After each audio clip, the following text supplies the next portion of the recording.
When I started fishing, the Dead Sea was just sick. I took the train till I ran out of track. I was 14 years old. I left home with a $20 bill. I walked up the hill. I walked down the hill. I saw boats, like the biggest man I ever seen. And I knew he wasn't looking at the boats, you know. I could tell he was looking at me. And he was like, hey, kid, do you know how to cook? And I'm like, well, I'm no chef or nothing. He goes, no, you fucking asshole. Can you flip a hamburger? And I go, well, yeah, I can do that. And so I worked in the galley on one of the party boats on the Viking Star, you know, and I've been living over here ever since. This is my little home over here, Montauk Manor. I am the Lord of the Manor. I came up with it. It's like the Rolling Stones. If you call yourself the world's greatest rock and roll band, hey, you unless anybody can argue with it. Me, the best thing about being the Lord of the Manor, to me, being a kid from East Tremont, is it cockblocks the really rich dudes. They can't call themselves that because I'm the Lord of the Manor. You know, I came up with it first. So, you know, what can they say? So, if you're not happy with yourself, you're probably not going to be happy here in the off season. I mean, there's no distractions. It's not just a small town. It's like almost being like on an island. There's really no other direction to go. Outside of that, you can go north, south, east, or west. You're in the water. I told them, you want to know anything about Montauk, this is the way to describe it.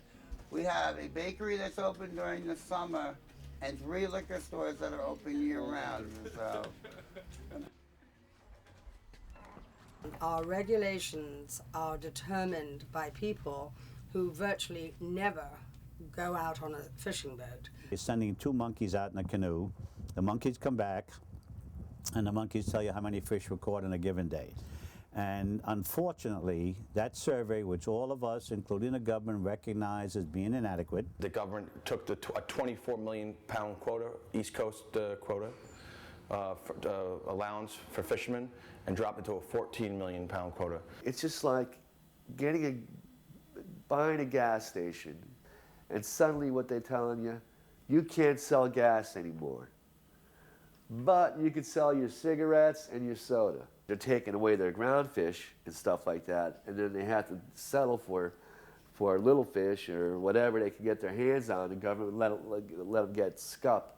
And what makes it so unfair is that, you know, Massachusetts regulations are different from New York State's, are different from New Jersey's, are different from Maine's. I mean, all the way down. You know, if you've been doing something for 20 years of your life, 30 years of your life, like a fisherman, you know, you get to that point of is it worth to untie your boat and go fishing?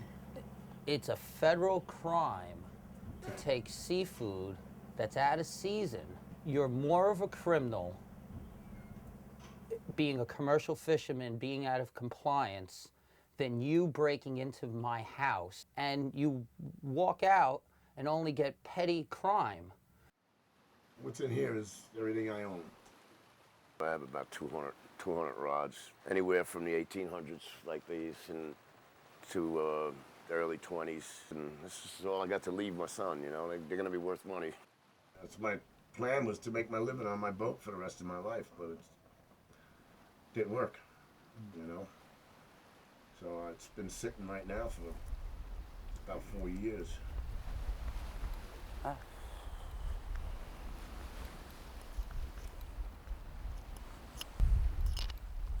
Be careful walking up here. Even a lot of people who live here don't come here often. Just another thing, everybody drives right by. You can see Connecticut, Rhode Island, you can see all around. I sat, you know, on a cricket to Frank Munnis's boat, and going out to the canyon, sitting out in the pulpit, and looking at the bottom, and the dolphins going like this, playing with you, you know, playing with the boat, you know. If your head is where you want to be, it actually is romantic. Bullshit. Fishing's like fucking working in a factory, like, I don't know. It's like being in jail with a good chance of drowning. This is actually our toilet bowl. We use a 5-gallon bucket, and that's the seat. And that's the bathroom right there. I was sort of dead right there. That's me. I got a hit in the head working on the dragger. And I was out. I had an afterlife experience. Just left the boat and saw my body on the boat, and everybody huddled around me. And I heard a voice. It was my son. He was calling me, and I woke up back on the boat. I was out of work 5 years. That hurt. I've been doing this all my life. Like, I can't, I don't know nothing else. What's going to happen? It's up to the National Marine Fisheries, the federal government, and the New York State DEC. That's the Department of Environmental Conservation. And you don't mess with these people. You know, coming down at nighttime to, you know, spying on you. You know, they use intimidation, which is intimidation is a financial intimidation, or it's I'm going to yank your permit. You know. Here's $250 ticket. Here's a $250 ticket. Here's a $250 ticket. You feel like you're a criminal. And you don't even know you broke the law. They changed the rule when you were out at work. How do you do that? See, a lot of this equipment here we can't use anymore due to regulations. Each one of these nets is at least $10,000. And if they change the law about a mesh size, you know, let's say this is 5-inch mesh here, right? So let's say, oh, you can't use 5-inch mesh anymore. Ends up in the trash heap. We can't use it.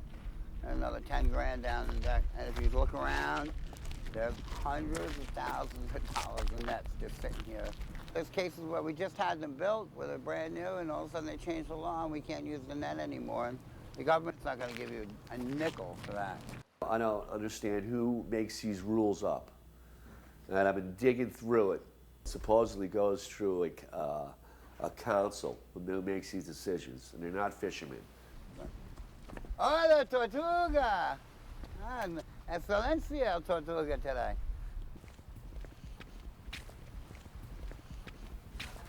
And it seems to me, pretty much we can go to the council meetings and scream all we want, and we have, and you know, they pretty much have their mind made up when you get there. Tortuga, Mom, come on, aquí.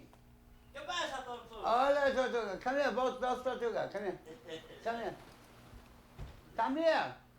Don't be shy. I'll come up there and kick your ass. I didn't hear you say anything to me about pollution. General Electric's the one that put PCBs that they documented that killed the striped bass in the 80s, 70s. Now all of a sudden you're going to tell the commercial fishermen how many striped bass they can catch. All commercial fishermen, all of them are, and there wouldn't be one that wouldn't say it. They're conservationists because if there's no fish, we're out of business. New York, I was only allowed 140 pounds per day of fluke. But when you lift that net up, you're going to have 400 pounds of fluke. So you're going to sit there and you're going to cull them and da-da-da-da-da, you know, and fish are going to die. We wanted to sell that stuff to the prisons. All the fish that was going overboard dead, instead of making it illegal, say, look, this stuff that's coming off of our boat died out on the ocean. We want to sell it to you for food for the prisons and for the hospitals. So you're throwing away dead fish, you know? It's a total waste. I've never seen so much waste. We do not need an outside interference from people who have no knowledge nor input in the industry other than a source of revenue for their particular cause celebrate. There's really no boats here anyway anymore. I mean, you only see what you see, but go look at the old history books of this town. This harbour used to be filled with boats and fishing and da-da-da-da-da. That's gone down to 1/3 of what it was. There is none. They're all gone. They're out of business already. And it'll be cut again. It just gets smaller and smaller and smaller. Yeah, I do have a kid, but I would never tell him to get into this business because it's so unpredictable. You just don't know what's going to be there tomorrow. It's like one fisherman told me, he goes, you know what? The boats are sinking. You know, I love that phrase. He's going, yeah, all the boats out there, they're just sinking, you know? They're chipping away at us, at the commercial guys, little by little, and eventually they'll be gone.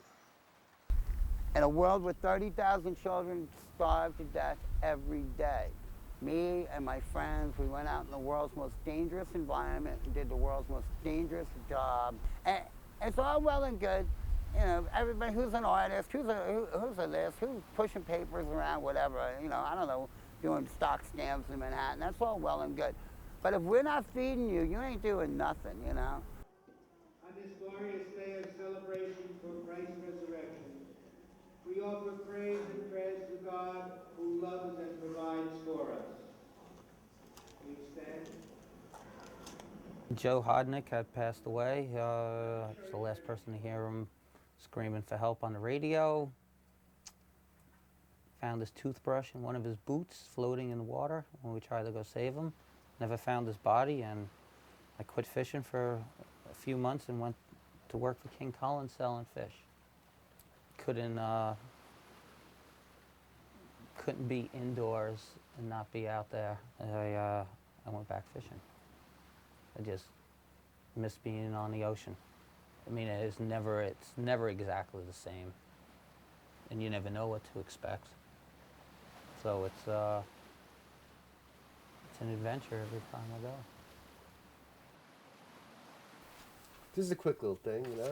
It's always fun. Little cracks here. All right, let's just go with it, all right?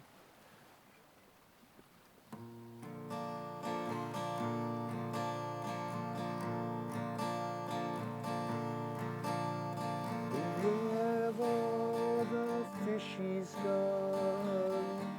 Time's waiting. Where have all the fishies gone? I need a day's pay. Where have all the fishies gone? They're gonna take my house away.